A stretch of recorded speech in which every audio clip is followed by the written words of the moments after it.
I'll do the background effects.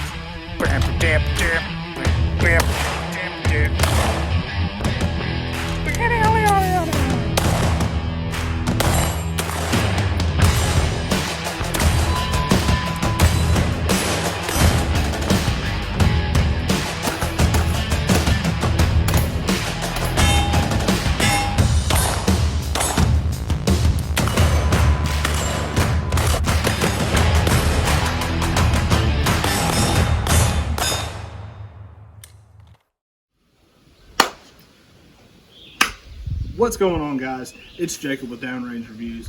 Today I've got a pretty cool video. I'll be reviewing the Tavor X95. Now, a good friend of mine told me a few weeks ago, he said, "Hey man, I've got this rifle. I really want you to shoot it, do a review on it."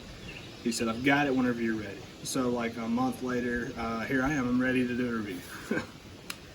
Things have been a little crazy here lately. I haven't had a whole lot of time to be able to doing this kind of stuff, but I've got a little bit of free time. So what better time than to review the Tavor. Now, if you're like me, you don't know a whole lot about this rifle. I didn't up until a couple of days ago whenever I started doing some research on it and figuring out exactly what it is and how it functions and all that good stuff. So let's talk about that for a minute. What it is it's a 16-inch barrel rifle chambered in 5.56. It's got a 1-in-7 twist. It's made in Israel. And as you can tell, it's completely different than an AR system. The function is actually very familiar to, say, a piston gun. So, with it being a piston gun, it's going to be clean and reliable, which is awesome. The next thing that you can tell is it doesn't have like a buffer tube or a buffer system. Well, it does in a way, but not in the way that we think with an AR. It's got a series of springs and a recoil system back here. So, the pros and cons to that would be, obviously you have a 16-inch rifle, which you get all the ballistics and everything that you would get from a 16-inch, which are pretty great. But in a very much more compact platform. That can be a good thing and it can be a bad thing.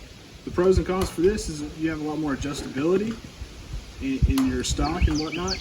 You have less felt recoil with the longer buffer tube and system, as opposed to this system where you have a short stroke system and you have a lot more felt, snappy, sharper recoil. The cool thing about these Tavors is they'll take a standard rifle magazine. So any kind of AR magazine, mag pull, your standard GI mags, they will load right into it. They'll work just the same. So now that we've talked about what it is and how it functions, I'm going to get into doing a little bit of shooting. I'm going to shoot both rifles here and I'm going to give a side-by-side comparison as to which one I like more, better, or which one I like the operations and the controls on. Spoiler alert, it's more likely going to be the AR because it's what I'm used to. It's what I've ran for several years. And this is new, it's unfamiliar, and so more likely I'm not going to like it that much, but I don't know, we'll see.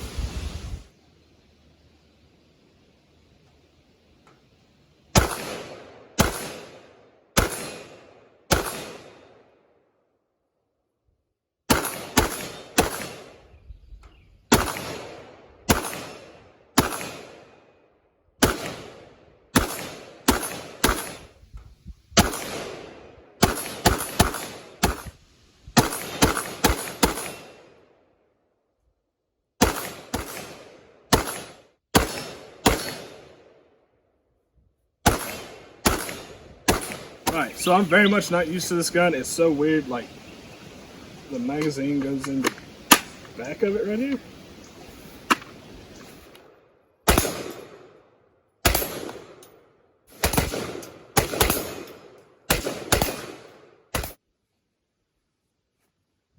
So this is definitely interesting. The trigger is awesome, the reset's awesome. The recoil isn't terrible. Not as much as I thought it was going to be, or not as bad as I thought it was going to be. Definitely manageable. It's something you could get used to. Not a terrible little gun. I don't like the magazine being right here. I'm a big fan of that. It's on my wrist.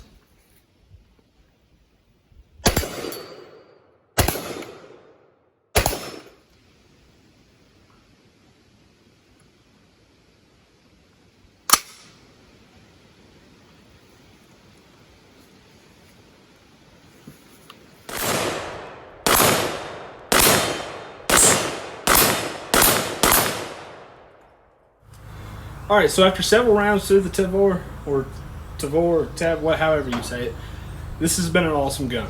It's been a total blast to shoot. It's super accurate. It's been very reliable. Of course, this is somebody else's gun, so I'm not going to, test it and put a whole bunch of rounds through it and do whatever. But from what I've seen, it's been nothing but a sewing machine. It's not necessarily my cup of tea. Like I said, I'm an AR-15 guy, but this platform is definitely a competitor to it.